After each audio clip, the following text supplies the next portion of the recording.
Hello दोस्तों मैं आप सभी का स्वागत करता हूं हमारे आज के वीडियो में। दोस्तों मेरा नाम शुभेंद्र रावत है and I am a founder of Dehradun institute of professional excellence. दोस्तों आज का वीडियो बहुत बढ़िया होने वाला है। ये वीडियो सभी बैंकिंग एस्पिरेंट्स के लिए, सभी यूथ के लिए, इनफैक्ट सभी के लिए यूज़फुल रहने वाला है। आज के इस वीडियो में हम एक मेजर कंसेप्ट बैंकिंग का डिस्कस करेंगे, NEFT, national electronic fund transfer. दोस्तों इस वीडियो के अंत आते आते आपको NEFT के बारे में पूरी जानकारी मिल जाएगी and I can say that कि आफ्टर वॉचिंग दिस वीडियो आपको कोई भी इशू नहीं आएगा NEFT यूज़ करने में और उसके कंसेप्ट्स को कहीं एक्सप्लेन करने में भी। सो दोस्तों बिफोर आई प्रोसीड, आप जानते हैं हमारा एक्सक्लूसिव प्रोग्राम है एलीट इंटरव्यू क्रैकिंग प्रोग्राम। ये प्रोग्राम एक्सक्लूसिवली अंडर ग्रेजुएट्स के लिए, ग्रेजुएट्स के लिए है, पोस्ट ग्रेजुएट्स के लिए है। आसान भाषा में अगर मैं कहूँ तो सभी जॉब सीकर्स के लिए है, क्योंकि आप जानते हैं कि आपको किसी भी जॉब में जाना होगा, you have to face and clear your job interview. So दोस्तों हम आज के मुख्य टॉपिक पे आते हैं।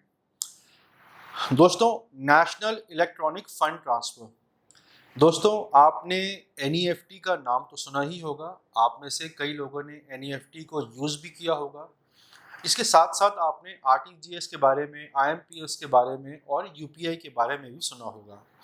मैं डिटेल में IMPS, UPI और RTGS के ऊपर भी वीडियो लेके आऊँगा, ताकि एक पूरा एक हॉलिस्टिक आपको व्यू मिल जाए कि ये जो पेमेंट मैकेनिज्म होते हैं कैसे काम करते हैं और इनकी डिटेल्स क्या हैं। दोस्तों डायरेक्टली NEFT पे आने से पहले मैं आप सभी को बताना चाहूँगा कि ये जो ऑनलाइन पेमेंट मैकेनिज्म का कंसेप्ट है, फंडा है, ये कैसे आगे आया। दोस्तों आज से करीब 25 साल पहले, यानी कि 2000 आते आते, या फिर हम कह सकते हैं 1998, 1999 के अंत आते आते एक टेक्नोलॉजी भारत में विकसित हुई थी जिसे कहते हैं CBS, कोर बैंकिंग सॉल्यूशंस। आपके माता पिता अगर कोई बैंकिंग में काम करता होगा तो उनको पता होगा कि 2000 के आते आते CBS टेक्नोलॉजी RBI भारत में लेके आए थे। तो ये CBS टेक्नोलॉजी क्या थी दोस्तों? कोर बैंकिंग सॉल्यूशंस टेक्नोलॉजी ये थी कि इससे पहले कोई भी ब्रांच, मान लीजिए पंजाब नेशनल बैंक की ब्रांच, पूरे पंजाब नेशनल की ब्रांचेस एक दूसरे से कनेक्टेड, इंटरकनेक्टेड नहीं थी। एक ब्रांच में क्या हो रहा है, ट्रांजेक्शन्स क्या हो रहे हैं, दूसरी ब्रांच चेक नहीं कर सकती थी। तो ये जो टेक्नोलॉजी आई कोर बैंकिंग सॉल्यूशंस, इससे बैंक के एक सर्वर के माध्यम से सारी ब्रांचेस को एक दूसरे से जोड़ दिया गया। अब दोस्तों याद कीजिए पहले पेमेंट्स कैसे होते थे। हालांकि जो मेरा ऑडियंस है 18-20 साल से लेकर 30 साल तक की उम्र का, आप सभी तो UPI यूज़ करते होंगे, पर अगर आप अपने माता पिता से या अपने किसी बड़े भाई बहन से पूछेंगे जो करीब 35-40 प्लस के होंगे, तो पेमेंट करने के, भुगतान करने के या पैसा निकालने के माध्यम बहुत सीमित थे दोस्तों। आज भी आप बैंक में जाते हैं तो आपके पास कैश विड्रॉ करने का माध्यम है, बैंक में जाके कैश काउंटर से आपको किसी को पेमेंट करना हो तो माध्यम होता था चेक, या फिर आपको कहीं गवर्नमेंट में या फीस पे करनी है अपने कॉलेज की तो वहाँ पे माध्यम था चेक की जगह डिमांड ड्राफ्ट या पे ऑर्डर। अब दोस्तों जब इंटरनेट का आगमन हुआ भारत में 1998-99 में, और जब CBS टेक्नोलॉजी आई, तो RBI ने देखा कि अब हमें टेक्नोलॉजी की तरफ जाना पड़ेगा ताकि जो हमारा पेमेंट्स होते हैं वो हम कम से कम कर पाएँ कैश के माध्यम से। दोस्तों आप जानते हैं कि कैश के माध्यम से जितने भी पेमेंट्स होते हैं उसमें मनी लॉन्ड्रिंग के चांसेस बहुत अधिक होते हैं।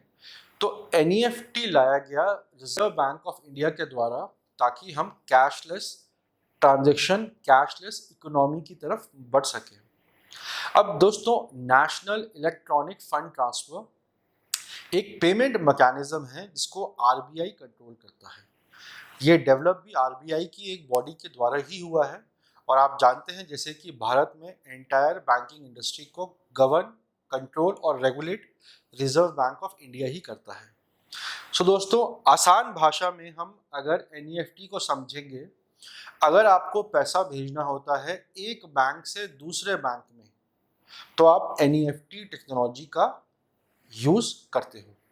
यानी कि अगर मुझे 25,000 रुपये भेजने हैं पंजाब नेशनल बैंक से स्टेट बैंक ऑफ इंडिया में, तो मैं NEFT का यूज़ कर सकता हूँ। दोस्तों, एक चीज़ यहाँ पे ध्यान देने वाली है कि NEFT हमेशा इंटर बैंक ही होती है, विद इन बैंक नहीं होती। समझाता हूँ उसको मैं आपको। मान लीजिए कि मेरे 2 अकाउंट है पंजाब नेशनल बैंक में। एक अकाउंट देहरादून की किसी ब्रांच में है और एक अकाउंट है मान लीजिए हल्द्वानी की ब्रांच में। तो अगर मुझे पैसा भेजना है अपने पंजाब नेशनल बैंक देहरादून के अकाउंट से हल्द्वानी पंजाब नेशनल बैंक में, तो मुझे NEFT यूज नहीं करनी। I can not use NEFT because NEFT is specifically for the inter bank transactions. तो अगर मुझे पैसा भेजना है अपने PNB से अपने हल्द्वानी PNB के अकाउंट में, तो मैं फंड ट्रांसफर का यूज करूंगा। ठीक है, उस सिनेरियो में क्या होगा कि मैं पंजाब नेशनल बैंक की शाखा में जाऊंगा, अपना चेक जमा करूंगा और मेरा देहरादून PNB का अकाउंट डेबिट हो जाएगा और क्रेडिट हो जाएगा मेरा PNB हल्द्वानी का अकाउंट। अब दोस्तों, अगर हम NEFT के ऊपर आते हैं, तो NEFT का फुल फॉर्म की हम अगर बात करें तो वो होता है नेशनल इलेक्ट्रॉनिक फंड ट्रांसफर। याद रखिए दोस्तों, नेशनल इलेक्ट्रॉनिक फंड ट्रांसफर यानी कि आप पैसा भारत में किसी भी अकाउंट से दूसरे बैंक के अकाउंट में ट्रांसफर कर सकते हैं। It's an electronic funds transfer system that allows you to send money to other bank accounts across India। आप भारत के किसी भी कोने में अपना पैसा दूसरे बैंक में ट्रांसफर आप कर सकते हैं।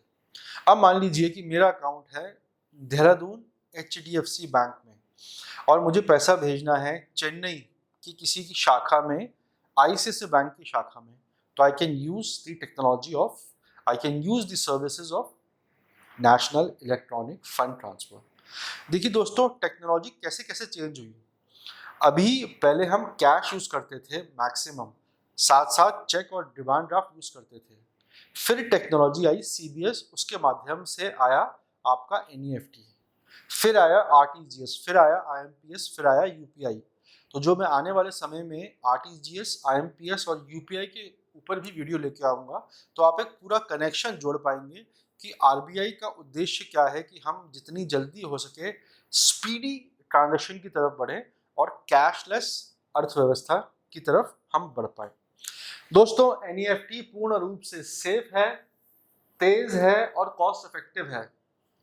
अब दोस्तों, आपको अगर पैसा भेजना है किसी दूसरे के अकाउंट में, तो आप यूज करते थे चेक।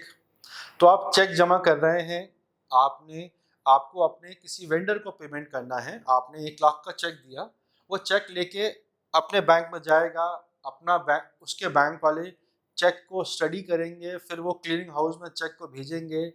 CTS क्लियरिंग के माध्यम से 2-3 दिनों में पैसा आपके अकाउंट से डेबिट होके उसके अकाउंट में पहुंचेगा। लंबा प्रोसेस है दोस्तों। हालांकि अब तो CTS क्लियरिंग से पैसा 2-1 दिन में आ जाता है। पहले तो 10-10, 15-15 दिन, 20-20 दिन लगते थे दोस्तों चेक को पास होने में, क्योंकि उस समय टेक्नोलॉजी इतनी तेज नहीं थी। अब दोस्तों, जो आपकी NEFT होती है, NEFT सिंस बहुत सस्ता मैकेनिज्म है पेमेंट करने का, तो आप NEFT के माध्यम से अपना पैसा भी एक अकाउंट से दूसरे बैंक के अकाउंट में आप ट्रांसफर कर सकते हो। इसके साथ साथ दोस्तों, ये जो NEFT है, ये NEFT आपकी अभी 24 घंटे हफ्ते के 7 दिन अवेलेबल है। हालांकि ये पहले नहीं था, ये अभी 2-3 साल पहले ही हुआ है। NEFT काम करती थी हफ्ते के 5 दिन ही, पर जैसे जैसे टेक्नोलॉजी चेंज हो रही है दोस्तों, RBI और टेक्नोलॉजी पे जोर दे रहा है, तो अब फिलहाल हम NEFT यूज कर सकते हैं दोस्तों 24 घंटे हफ्ते के 7 दिन और साल के 365 दिन।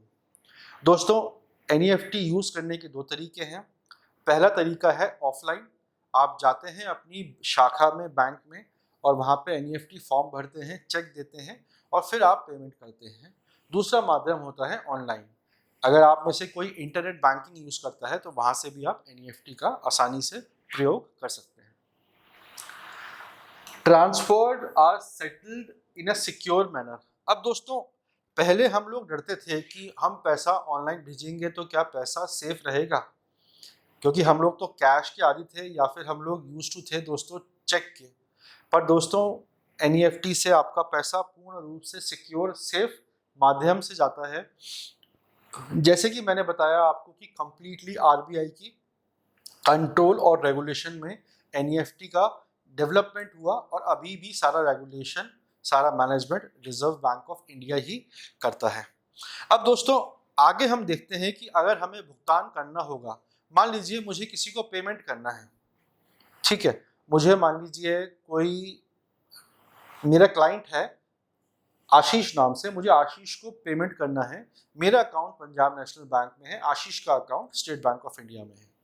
तो एक तरीका, जैसे मैंने बताया, ऑफलाइन तरीका है, मैं अपने पंजाब नेशनल बैंक की शाखा में जाऊंगा और फिर मैं आशीष जी का बेनिफिशियरी नेम फॉर्म भरूंगा, उनका अकाउंट नंबर डालूंगा, उनका आईएफएससी कोड डालूंगा और फिर मेरा बैंक मेरे अकाउंट को डेबिट करके एनईएफटी का मैसेज अपने सिस्टम में एंटर कर देगा और पैसा कुछ घंटों में आशीष जी के एसबीआई के अकाउंट में पहुंच जाएगा। दोस्तों, मैं आपको अभी वीडियो के अंत में दिखाऊंगा एक एप्लीकेशन फॉर्म भी कि आप एनईएफटी का ट्रांजैक्शन कैसे कर सकते हो। अब दोस्तों, एनईएफटी आप जब करते हो तो ऑफलाइन माध्यम से भी ऑनलाइन माध्यम से भी दोनों माध्यम ही पूर्ण रूप से सुरक्षित है। दोस्तों, मुझे याद नहीं कि मैं अपने बैंक में आखिरी बार कब गया था किसी काम के लिए, क्योंकि सारा काम ही इंटरनेट बैंकिंग से हो जाता है। चेकबुक चाहिए, एनईएफटी, आरटीजीएस, आईएमपीआई करना है, कुछ रीकेवाईसी करना है, अधिकतर काम तो ऑनलाइन ही हो जाते हैं। अब बैंक में जाने का काम भी काफ़ी कम हो गया है। दोस्तों, अगर हम आगे देखते हैं कि एनईएफटी, कौन कौन एनईएफटी की सेवाएं ले सकता है। दोस्तों, भारत का हर नागरिक, आप और मैं इंडिविजुअल एनईएफटी की सेवाएं ले सकते हैं, यूज कर सकते हैं।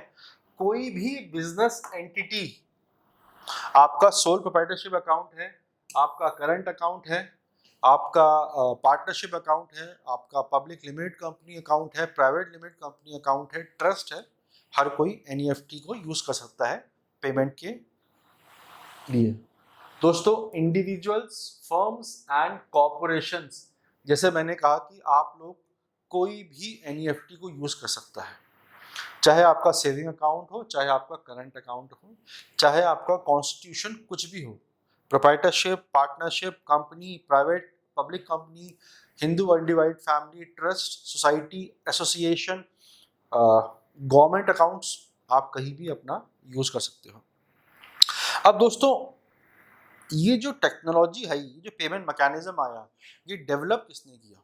ये डेवलप किया दोस्तों the institute for development and research in banking technology. 2005 में ये डेवलप हुआ था एनईएफटी, और ये जो संस्था है दोस्तों, ये भी आरबीआई के कंट्रोल में ही आती है, यानी आप कह सकते हैं आरबीआई के अंडर ही आती है। दोस्तों, हमें लगता है कि सरकारें कुछ नहीं कर रही हैं, भारत बहुत आगे निकल चुका है दोस्तों, और मैं तो ये कह सकता हूँ कि बैंकर रहा हूँ मैं, करीब 1 दशक तक बैंकिंग में काम किया, उसके बाद फिर मैं एक टीचर हूँ, ट्रेनर हूँ, कोच हूँ, मेंटर हूँ। बहुत मजबूत है भारत की बैंकिंग, सरकार कोई भी आए, भारत की बैंकिंग व्यवस्था अच्छी है, मजबूत है, ठीक है, ओके। अब दोस्तों, जैसे कि मैंने बताया कि ये संस्था ने इस मैकेनिज्म को, टेक्नोलॉजी को यूज किया था, और 2005 के बाद से धीरे धीरे एनईएफटी के ट्रांजैक्शंस हम लोगों ने करने शुरू कर दिए।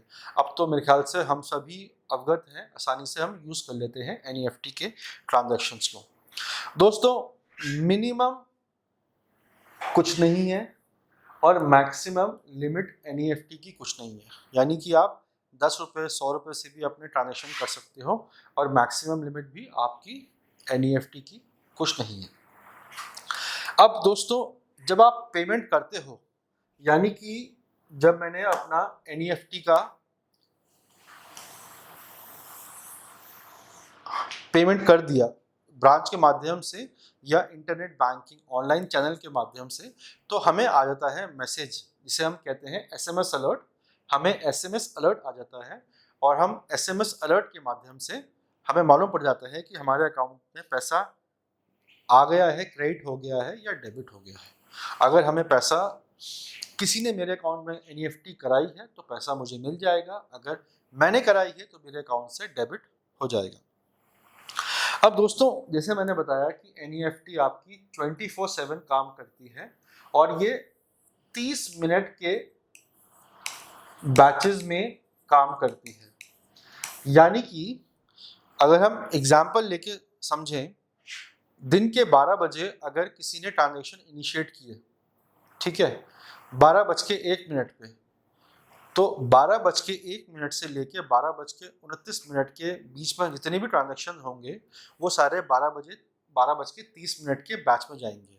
तो हर आधे घंटे में एनईएफटी के बैचेस चलते हैं।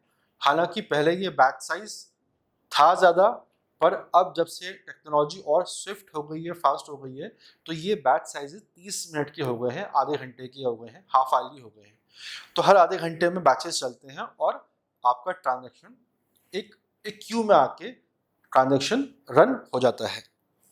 इसके साथ साथ दोस्तों, आपको पैसा जो बेनिफिशियरी का दोस्तों यहाँ मतलब होता है कि जिसके अकाउंट में पैसा जाने वाला है। यानी कि मैं अगर शुभेंद्र रावत एनईएफटी करा रहा हूँ एसबीआई आशीष के अकाउंट में, तो पैसा आशीष जी बेनिफिशियरी हो जाएंगे, ठीक है। तो मैं कौन हो जाऊंगा? मैं हो जाऊंगा रेमिटर, भेजने वाला आशीष जी हो जाएंगे रिसीव करने वाले बेनिफिशियरी, किनको पैसा मिल रहा है।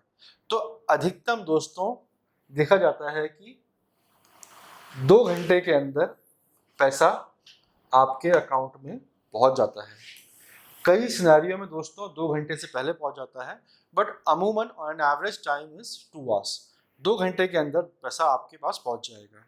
अब दोस्तों इमेजिन कीजिए, आप चेक लगा रहे हो आज मंडे को, चेक पास होगा वेडनेसडे को या थर्सडे को, बीच में कोई त्यौहार, संडे छुट्टी भी आ गया, सेकंड सैटरडे भी आ गया, बैंक बंद है, वहीं आपका 2 घंटे में पैसा आपके अकाउंट में पहुंच रहा है। दोस्तों टेक्नोलॉजी बहुत तेज़ी से भाग रही है, और जब मैं अगला वीडियो लेके आऊँगा दोस्तों आईएमपीएस पे और यूपीआई पे, तब आपको और हैरानी हो जाएगी कि टेक्नोलॉजी चेंज कैसे हुई। एनईएफटी, आरटीजीएस, आईएमपीएस क्यों आया, फिर आईएमपीएस आने के बाद यूपीआई क्यों आ गया। अब देखते हैं दोस्तों इसके बाद क्या टेक्नोलॉजी आती है भारत में। अब दोस्तों अगर मैं आपको एक आसान एक ग्राफिकल डायग्राम से समझाऊं, तो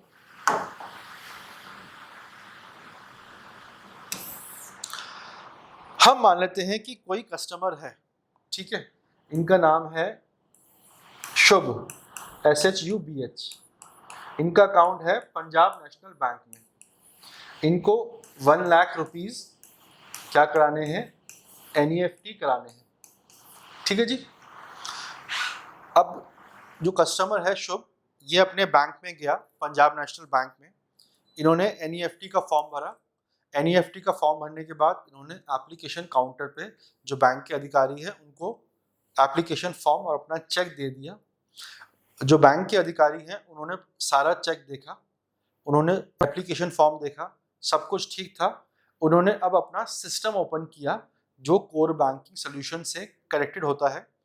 कुछ सिस्टम होते हैं दोस्तों फ्लेक्सी क्यूब, कुछ होते हैं बैंक्स में फिनेकल।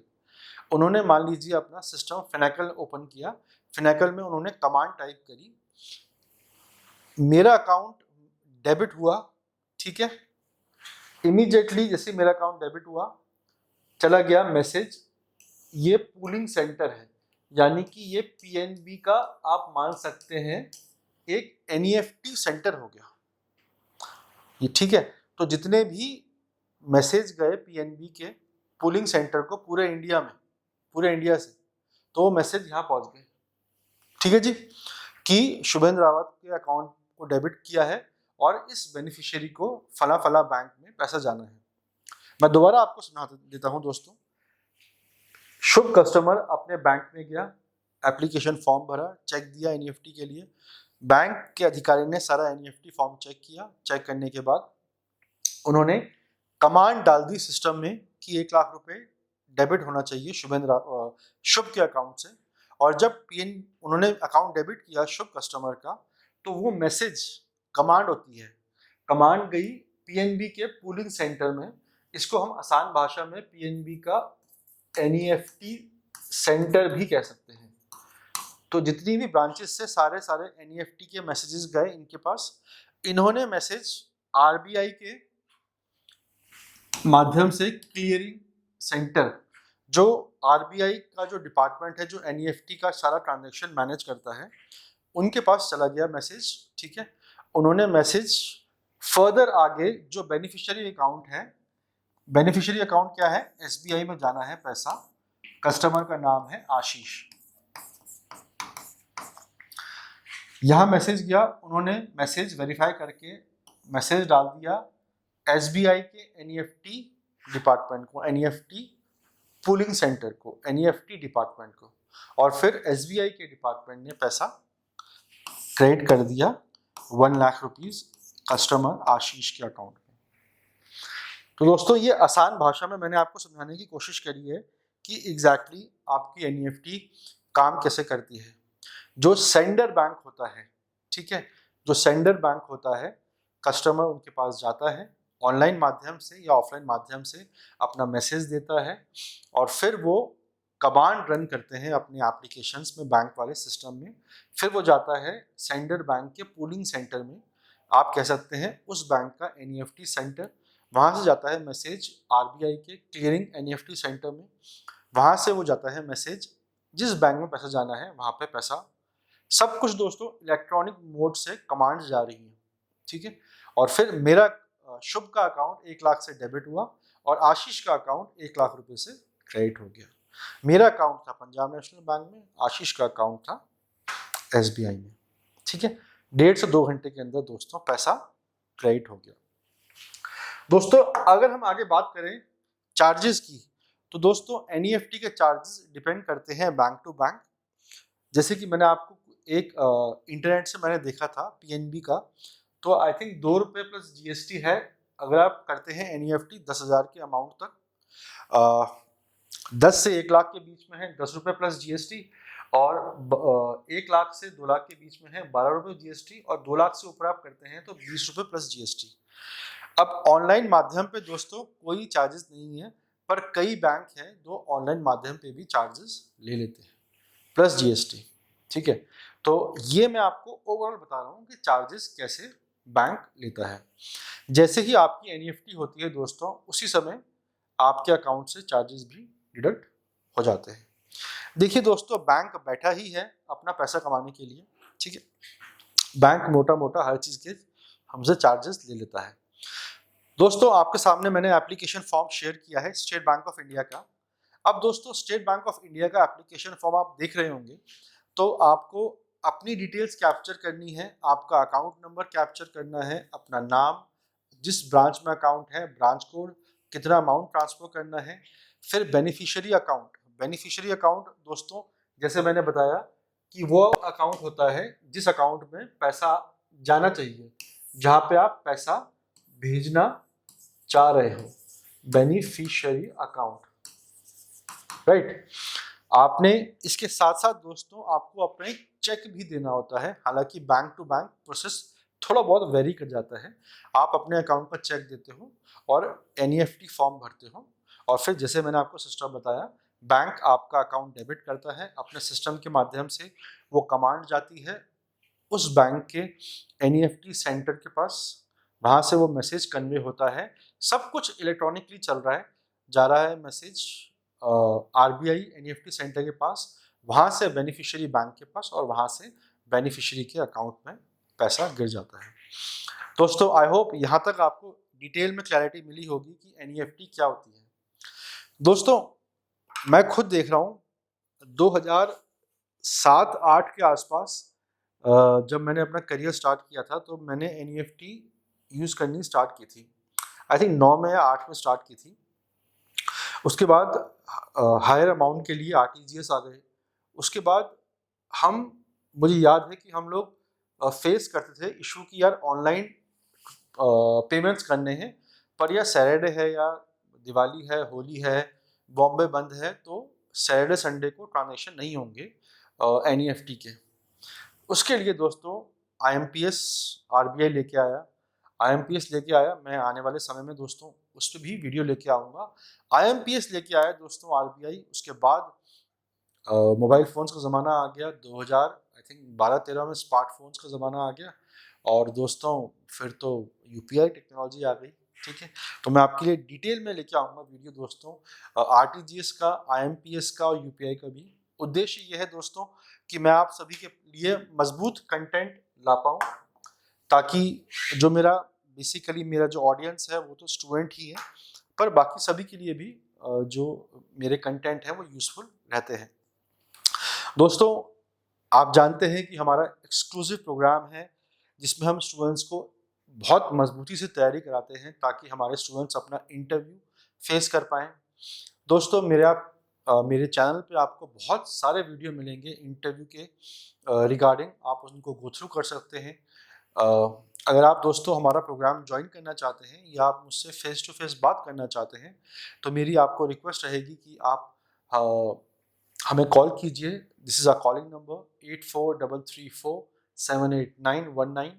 यही हमारा व्हाट्सएप नंबर भी है दोस्तों, और हमारा ईमेल है info@daipedia.com। दोस्तों मैं हमेशा अपने वीडियो में कहता हूँ स्टूडेंट्स को कि आप अगर मुझे व्हाट्सएप करते हैं या ईमेल करते हैं तो अपना रिज्यूमे ज़रूर ईमेल कीजिए ताकि मैं आपकी प्रोफाइल को गो थ्रू कर पाऊँ। ठीक है, आपकी क्वालिफ़िकेशन क्या है, आप कहाँ से बिलोंग करते हैं, कितना आपको वर्किंग एक्सपीरियंस है। दोस्तों मेरी पर्सनल गाइडेंस के अंतर्गत मैं स्टूडेंट्स को रेडी करता हूँ। ठीक है, आप एक बार हमसे मिलके देखिए, काउंसलिंग सेशन लेके देखिए। ठीक है, आई एम श्योर आपके काफ़ी सारे डाउट्स सॉल्व होंगे। दोस्तों आप सभी ने मुझे इतना समय दिया, इतने विवेक के साथ, इतने संयम के साथ मेरे वीडियो को देखा।